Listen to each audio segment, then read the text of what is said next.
பழனிமலை முருகனுக்கு பண்டாரம் தேடி வரும் ஆண்டி முகம் காண வரும்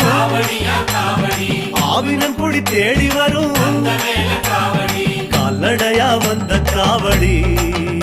இது தேடுவது கந்தன் காலடி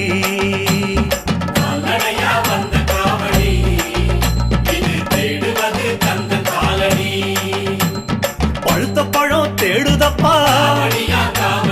பாலதண்ட பாணி கேட்ட நல்ல முத்து வேலனுக்கு ஞானப்பழம் கேட்டு வரும்